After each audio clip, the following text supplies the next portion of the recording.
सबसे प्यारी है, माँ तू जग में न्यारी है। माँ तू सबसे प्यारी है, माँ तू जग में न्यारी है। अपने आंचल में रखना, अपने आंचल में रखना, हमें वरदानों से भरना। माँ तू सबसे प्यारी है, माँ तू जग में न्यारी है। माँ तू सबसे प्यारी है, माँ तू जग में न्यारी है।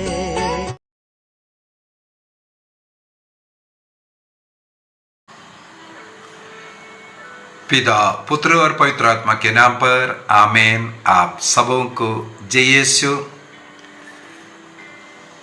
आज का क्लास विशेष रूप से उन लोगों के लिए है जो हमेशा टिप्पणी लगाते रहते हैं कि कैथोलिक के लोग माता मरियम से प्रार्थना करते हैं, वे लोग ईश्वर से प्रार्थना नहीं करते हैं।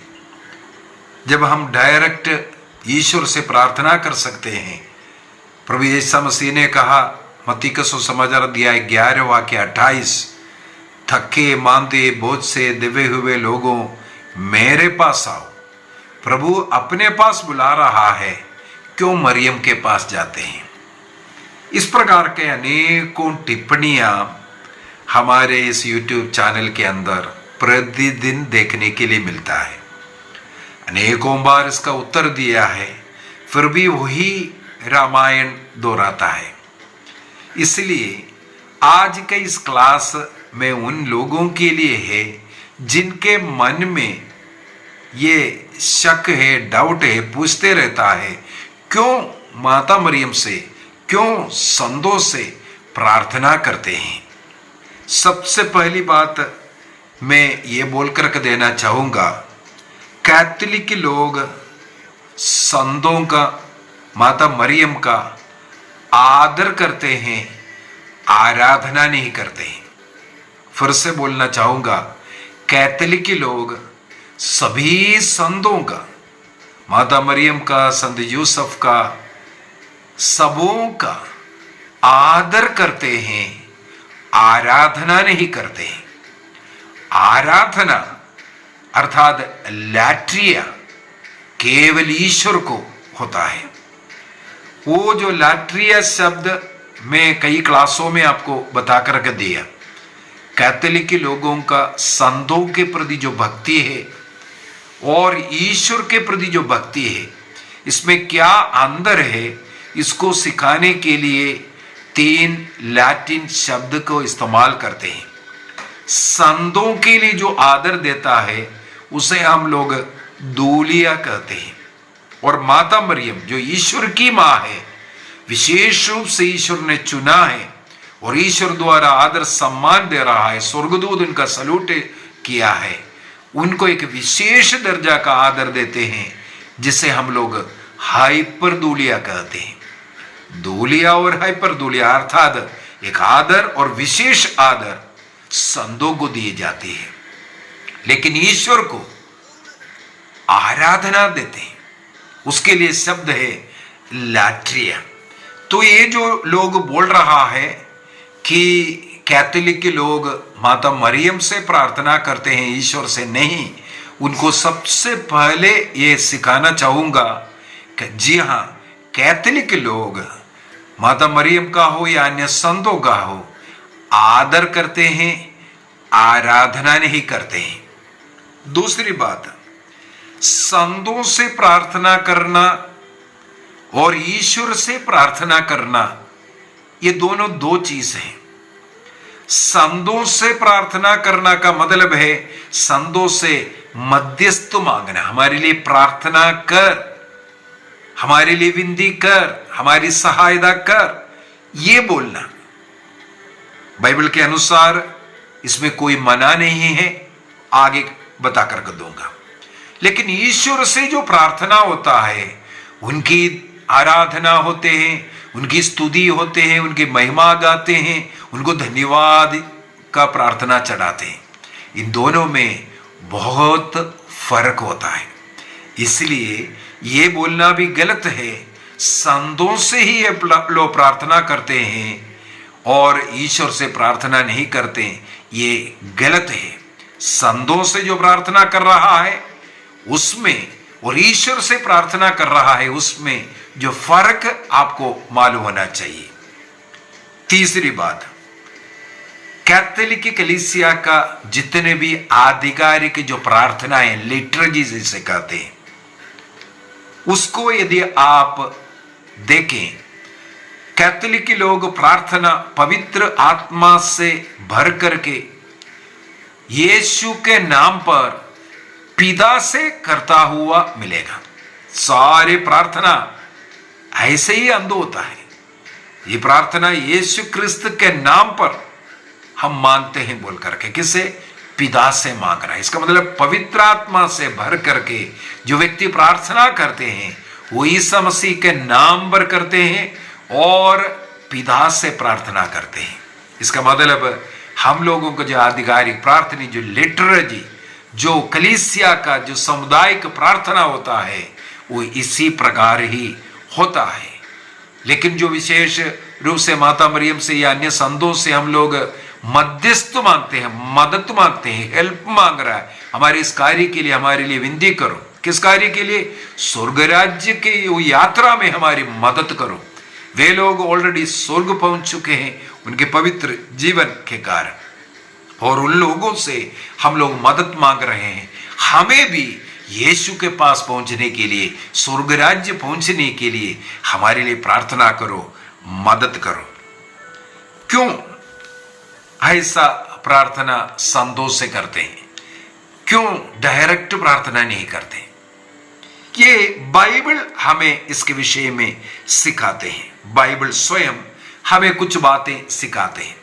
सबसे पहले प्रकाशना ग्रंथ उसके अध्याय 5 वाक्य 8 को मैं पढ़ना चाहूंगा। रेवलेशन चैप्टर 5 वर्स 8, वहां पर लिखा है, जब मेमना पुस्तक ले चुका तो 4 प्राणी तथा 24 वयोवृद्ध मेमने के सामने गिर पड़े। ये प्राणी कौन है? वयोवृद्ध कौन है? ये प्रकाशना ग्रंथ का पूरे व्याख्या का क्लास इससे पूर्व में मैं ले चुका है। आप हमारे इस YouTube का डिस्क्रिप्शन में जाइए और उसके अंदर जो प्रकाशना ग्रंथ का जो क्लासेस है उसको अध्याय 1 से लेकर के उसका इंट्रोडक्शन, कैसे लिखा, क्यों लिखा, किसके लिए लिखा, क्या अर्थ है हर शब्द का, क्या कई चीजें हम लोगों को समझ में नहीं आता है, उसका सबका मतलब का क्लास ले चुका है। इसलिए वहां पर मैं एक्सप्लेनेशन में नहीं जा रहा हूं। आगे चलते हैं। प्रत्येक वयोवृद्ध के हाथ में वीणा थी और धूप से भरे स्वर्ण पात्र भी। अभी धूप से भरे स्वर्ण पात्र क्या है? ये संतों की प्रार्थनाएं हैं। ये संतों की प्रार्थनाएं हैं। एक और वचन इसके साथ साथ उठाना चाहूंगा, अध्याय 8 वाक्य 3 को, चैप्टर 8, रेवलेशन चैप्टर 8 वर्स 3, वहां पर लिखा, तब एक दूसरा स्वर्गदूत सोने का धूपदान लिए आया और वेदी पर खड़ा हो गया। उसे बहुत सा धूप दिया गया जिससे वे उसे सब संतों की प्रार्थनाओं के साथ, सब संतों की प्रार्थनाओं के साथ सिंहासन के सामने वाली स्वर्ण वेदी पर चढ़ाए और स्वर्गदूत के हाथ से धूप का धुआं संतों की प्रार्थनाओं के साथ ऊपर चढ़ा और ईश्वर के सम्मुख पहुंचा। संतों की प्रार्थना ईश्वर तक पहुंचता है, इसका प्रमाण यहां पर स्वर्गदूत के द्वारा जो कार्य किया वहां पर हम लोग देखते हैं। प्रकाशना ग्रंथ अध्याय 5 में 8 में ये लिखा है। अभी आप लोगों को ये कई लोग प्रश्न करेगा, ये जो संत लिखा है, हम सब लोग संत हैं। इसको मैं करेक्ट करते हुए आपको बोलना चाहूंगा, यहां पर ये जो लिखा, यहां पर संत योहन ने जो देखा, ये पृथ्वी का दृश्य नहीं था। कहां का था? अध्याय 4 वाक्य 1 को पढ़ना। स्वर्ग खुला और संत योहन को ईश्वर ने ऊपर बुलाया, अर्थात स्वर्ग में लेकर के गया, वहां का दृश्य दिखाया। इसका मतलब संतों की प्रार्थना स्वर्ग चढ़ता है। केवल इतना ही नहीं, मैं एक और वाक्य उठाता हूं, याकूब का पत्र अध्याय 5 वाक्य 16 के अंदर। याकूब अध्याय 5 वाक्य 16, वहां पर लिखा है, धर्मात्मा की भक्तिमय प्रार्थना बहुत प्रभावशाली होती है। धर्मात्मा की प्रार्थना भक्तिमय प्रार्थना है। वो प्रार्थना में बहुत शक्ति रहती है, वो प्रभावशाली है, वो स्वर्ग तक पहुंचते हैं करके। एक और वचन मुझे याद आ रहा है, वो सिराक चैप्टर 34 के अंदर है। सिराक प्रवक्ता ग्रंथ अध्याय 35 उसके वाक्य 24 को पढ़ लेते हैं। वहां पर लिखा है, वह मनुष्यों को उनके कर्मों का फल उनके उद्देश्य के अनुसार उनके कार्यों का पुरस्कार प्रदान करता है। मनुष्यों का कर्म उसका फल लेके आता है और उसके उद्देश्य के अनुसार, प्रार्थना किस उद्देश्य से आप कर रहा है, कर्म कौन से उद्देश्य से कर रहा है, उस उद्देश्य को देख करके उसका पुरस्कार मिलता है। इसका मतलब हमारा कार्य, हमारे कर्म प्रभु के पास तक पहुंचना चाहिए। अभी थोड़ा सा 2 वचन पीछे का और ले लेता हूं। वाक्य 20 वहां पर लिखा है, जो सारे हृदय से प्रभु की सेवा करता है उसकी सुनवाई होती है। जो हमारा कर्म का फल अगर हमें मिलना है, जिस उद्देश्य से हम लोग जो कार्य किया या प्रार्थना किया, उसका पूर्ति होना है। यदि हम सारे हृदय से प्रभु की सेवा करते हैं और ऐसा जीवन जीने वालों की जो प्रार्थना है उसकी सुनवाई होती है।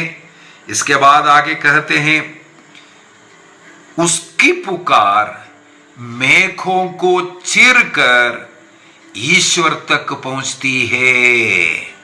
उसकी पुकार मेघों को चीरता है और ईश्वर तक पहुंचती है। इसका मतलब हम लोगों के प्रार्थनाओं से ज्यादा प्रभावशाली प्रार्थना संतों की होते हैं। संतों की प्रार्थना मेघों को चीरकर हमारे लिए उसका फल फायदा ला करके देगा करके। स्तोत्र ग्रंथ उसके अध्याय 34, स्तोत्र ग्रंथ साम चैप्टर 34 वर्स 16 के अंदर भी लिखा है, आप बुराई से दूर रहो, भलाई करते रहो, शांति के मार्ग पर आप बढ़ते रहो। प्रभु की कृपा दृष्टि धर्मियों पर बनी रहती है। प्रभु की कृपा दृष्टि धर्मियों पर बनी रहती है। वह उनकी पुकार पर कान देता है। इसलिए संतों की प्रार्थना बाइबल सिखाता है कि बहुत ही प्रभावशाली रहती है। अब दूसरों के लिए क्यों प्रार्थना करना, हम स्वयं प्रार्थना कर लो, वो मेघों को चीर करके वहां पहुंचेगा। ये सब बोलते हैं डायरेक्ट संतों के थ्रू भेजने की जरूरत नहीं। हमारे से ज्यादा, हमारे प्रार्थना से ज्यादा प्रभावशाली है संतों का है करके इन लोग एक्सेप्ट नहीं कर रहे। इस कारण मेरी प्रार्थना जितना शक्तिशाली है उससे ज्यादा शक्तिशाली है माता मरियम का प्रार्थना। ये ना स्वीकार करने वाला बोलेगा नहीं, मेरा प्रार्थना डायरेक्ट में भेजूंगा उधर। अगर ऐसा है तो हमें इसका मतलब एक दूसरे के लिए प्रार्थना करने की कोई जरूरत नहीं है। यदि आप मुझसे प्रार्थना मांग रहा है, दिन में पता नहीं कितना कॉल आते हैं, कितने लोगों के लिए मैं रोज 4 रोसरी करते हुए याद करते हैं और प्रार्थना करते हैं। अनेकों लोग जवाब भी देते हैं, आपके प्रार्थना के द्वारा प्रभु के आशीष मिला, ये आशीष मिला। जिस कार्य के लिए प्रार्थना मांगा वो पूरा होने के बाद भी रिपोर्ट आता है। हमें बोलना चाहिए मैं आपके लिए प्रार्थना नहीं करूंगा, आप डायरेक्ट प्रार्थना कीजिए, क्योंकि प्रभु यीशु मसीह ने कहा थके मांदे बोझ से दबे हुए लोगों तो मेरे पास आओ, मैं तुम्हें विश्राम दूंगा। तो आप डायरेक्ट जाइए। संत पौलुस भी ऐसा कुछ गलतियां किया है। संत पौलुस रोमियो का पत्र उसके अध्याय 15 रोमन्स चैप्टर 15, संत पौलुस और वाक्य 16 के अंदर संत पौलुस क्या कहते हैं। रोमियो का पत्र अध्याय 15 वाक्य 16 को पढ़ना चाहूंगा। वहां पर संत पौलुस कहते हैं, फिर भी कुछ बातों का स्मरण दिखाने के लिए मैंने आपको निसंकोच होकर के लिखा है, क्योंकि ईश्वर ने मुझे गैर यहूदियों के बीच ईसा मसीह का संदेश तथा ईश्वर का सुसमाचार का पुरोहित होने का वरदान दिया है, जिससे गैर यहूदी पवित्र आत्मा द्वारा पवित्र किए जाने के बाद ईश्वर को अर्पित और सुग्राह्य हो जाएं।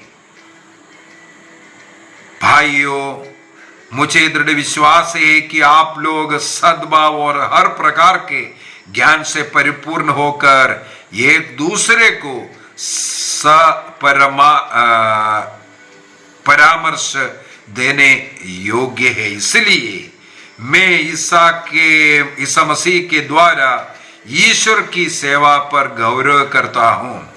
मैं केवल उन बातों की चर्चा करने के, इस प्रकार संत पौलुस लिखते हैं किस प्रकार वो गैर यहूदियों के बीच में किस प्रकार वो कार्य कर रहा है, और अंत में आकर के संत पौलुस आग्रह करते हैं कि आप लोग इस कार्य में मैं आगे बढ़ने के लिए, इस कार्य करते हुए प्रभु की महिमा करने के लिए मैं योग्य बन जाएं, इसके लिए आप लोग मेरे लिए प्रार्थना करते रहने के लिए। वाक्य 30 में जाता हूं डायरेक्टर। वहां पर भाइयों, हमारे प्रभु यीशु मसीह और आत्मा के प्रेम के नाम पर मैं आप लोगों से अनुरोध करता हूं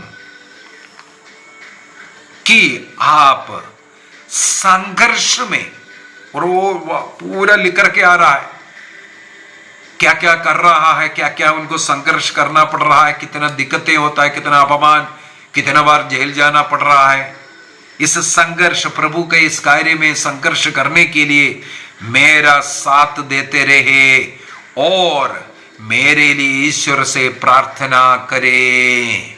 और आगे लिखा हुआ है बहुत कुछ, आप प्रार्थना करें जिससे मैं यहूदिया में विश्वासियों से बचा रहूं, अविश्वासियों से बचा रहूं, और जिस सेवा कार्य के लिए मैं यरूशलेम जा रहा हूं वह वहां की कलीसिया को सुग्राह्य हो। आप प्रार्थना करो जो कार्य मैं कर रहा हूं अच्छा हो जाए, जो मुझे खतरा का सामना करने के लिए रोम जा रहा है उससे पहले भी वो प्रार्थना मांग रहा है। संत पौलुस बार बार अपने लिए प्रार्थना मांगता हुआ उनके हर कार्य में सफलता के लिए लोगों से प्रार्थना मांग रहा है। संत पौलुस ही नहीं, अन्य संत लोग एक दूसरे के लिए प्रार्थना करता हुआ हम लोगों को मिलता है। संत पौलुस साथ ही साथ तिमोथी का पहला पत्र अध्याय 2 में, तिमोथी का फर्स्ट तिमोथी चैप्टर 2 वर्स 1 से 3 तक मैं पढ़ना चाहूंगा। First Timothy chapter 2 verse 1 ऑनवर्स।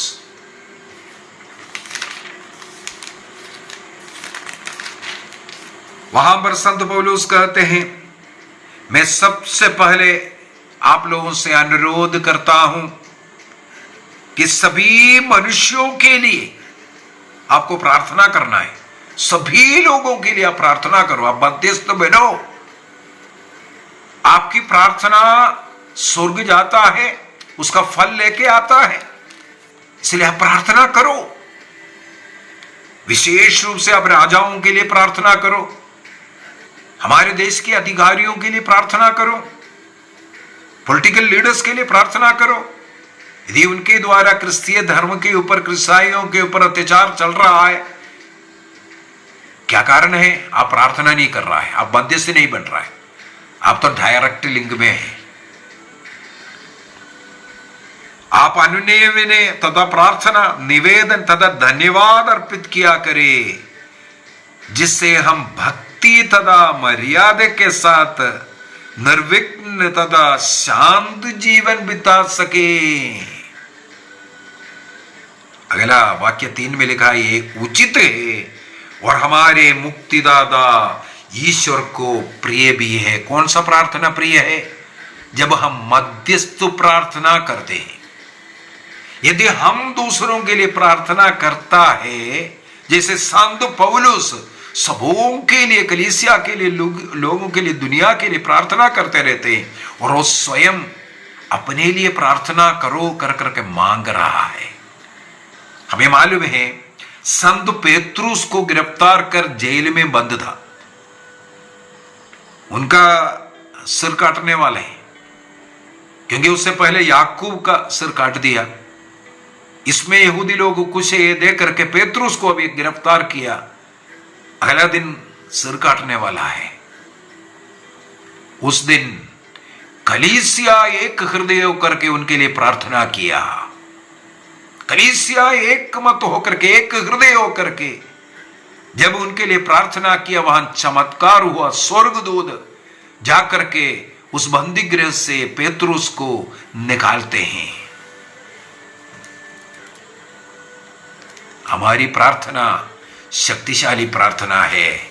यदि कलीसिया की प्रार्थना शक्तिशाली प्रार्थना है, ये कलीसिया क्यों ऐसा प्रार्थना कर रहा है, इसको समझने की जरूरत है।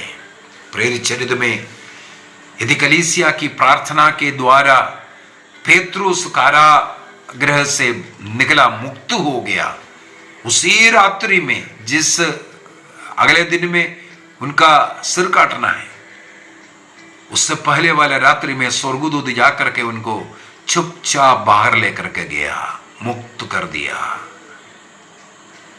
इब्रानियों का पत्र अध्याय 12 वाक्य 1 के अंदर, हिब्रूज चैप्टर 12 वाक्य 1, मैं थोड़ा पढ़ लेता हूं। बहुत ही सुंदर शब्द है, लेकिन इसका ट्रांसलेशन थोड़ा सा गड़बड़ है।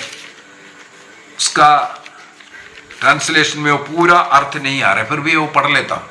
वहां पर लिखा है, जब विश्वास के साक्षी इतनी बड़ी संख्या में हमारे चारों ओर विद्यमान है, हमारे चारों ओर विद्यमान वो साक्षी, विश्वास की जो संख्या, वो बड़ी संख्या में जो साक्षी है, वो कौन है? ये संतों के विषय में लिखा हुआ। इंग्लिश ट्रांसलेशन में वो और क्लियर है।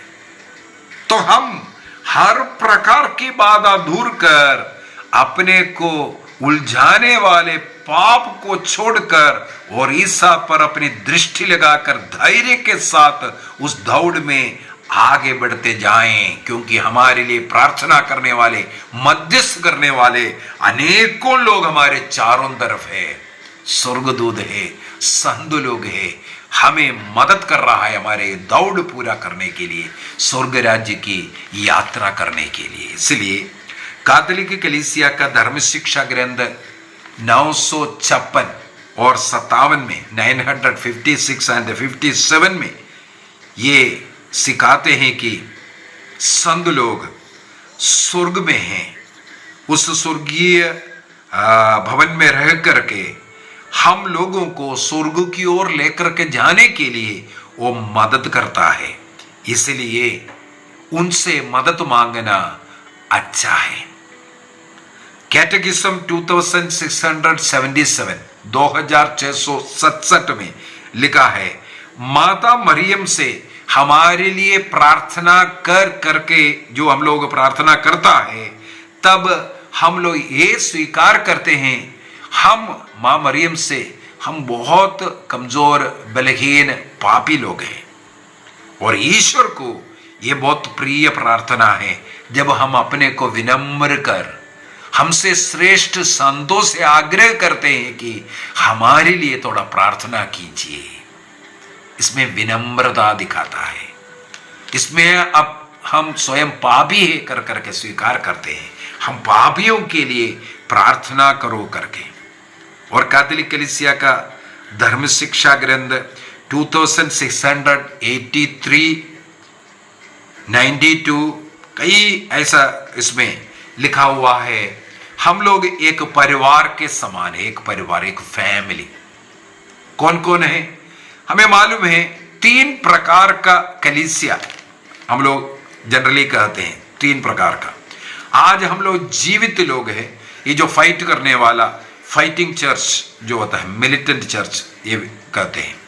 दूसरा है मर करके जो शोधकाग्नि में है, जो प्यूरिफिकेशन की प्रक्रिया में है, वो सहन करने वाला कलीसिया सफरिंग चर्च कहते हैं। इसके बाद आखिरी में जो विजय प्राप्त कर स्वर्ग में है, उन्हें ट्रायम्फेंट चर्च या विजयी कलीसिया कहते हैं।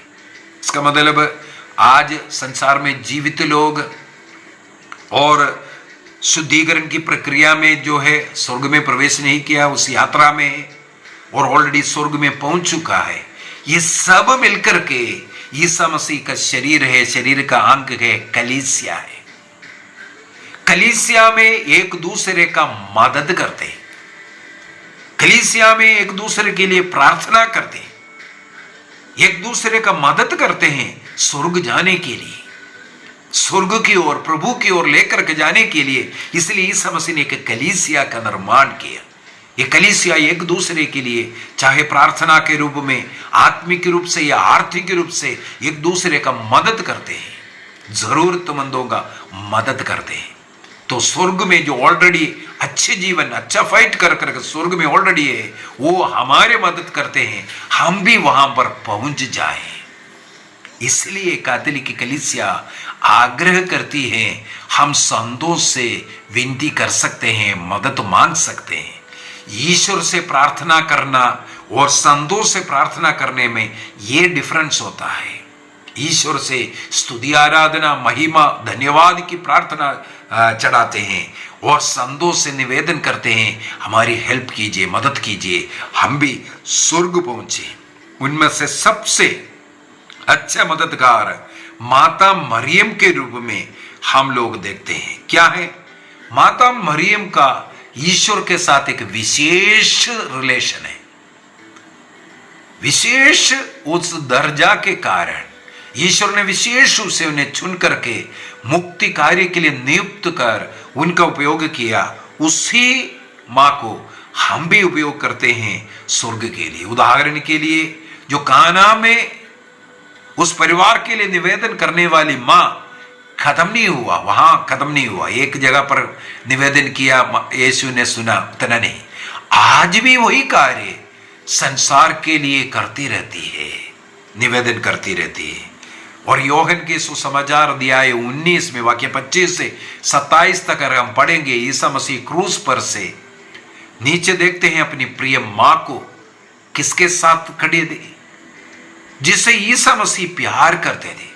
वहां कोई नाम नहीं लिखा, बाइबल पंडितों का, बाइबल के ज्ञानियों का ये भी सिखाना है।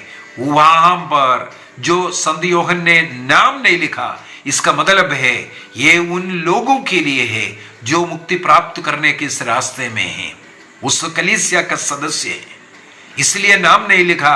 उसमें मैं है, उसमें आप है, सब लोग आ सकता है। यदि यूहन्ना अपना नाम लिख लिया होता तो केवल यूहन्ना होगा। माता मरियम से ईसा मसीह कहते हैं यह तुम्हारी बेटा है, यह तुम्हारी बेटा है, अर्थात मैं आप सब माता मरियम की बेटे हैं, संतान है। उस संतान के लिए हमारे लिए प्रार्थना करो मां, हमें भी अपने उस स्थान पर स्वर्ग राज्य में ले चल।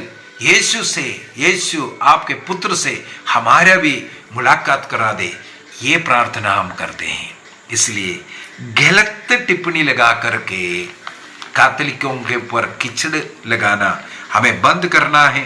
कैथोलिक लोग क्या प्रार्थना करते हैं, क्यों प्रार्थना करते हैं, करना क्यों जरूरी है, बाइबल इसका आदेश देता है। हम संतों से प्रार्थना करना। तोबित का ग्रंथ अध्याय 12 के अंदर वहां पर रफाएल स्वर्गदूत साफ साफ बोलते हैं, मैं उन 7 स्वर्गदूतों में से एक हूं जो आप लोगों की प्रार्थना को ईश्वर तक पहुंचाते हैं। इसका मतलब दूतों और संतों का ये कार्य वहां रहता है, हमारी प्रार्थनाओं को, संतों की प्रार्थनाओं को ईश्वर तक पहुंचाना। इसलिए संतों की मध्यस्थ मांगना जरूरी है, अच्छा है। अपने को विनम्र करते हैं, मैं एक पापी हूं, मुझे भी ले चल स्वर्ग, यह बोलने के लिए होता है। आइए हम अपनी आंखें बंद करें, माता मरियम के लिए और सब संतों के लिए ईश्वर को धन्यवाद दें जो दिन रात हमारे लिए विनती करते रहते हैं। हमारे हर कार्य में वे लोग हमें मदद करते हैं। उस संतों की सभा में पहुंचने के लिए हम भी कोशिश करेंगे, प्रयत्न करेंगे। निर्णय कीजिए। प्रभु हम सबों को आशीष दे, कृपा दे, हमें वो शक्ति दे, सामर्थ्य दे, हम भी उस संतों का अनुकरण करते हुए स्वर्ग राज्य में जल्दी पहुंच पाए। पिता, पुत्र और पवित्र आत्मा के नाम पर आमीन। आप सबों को जय यीशु।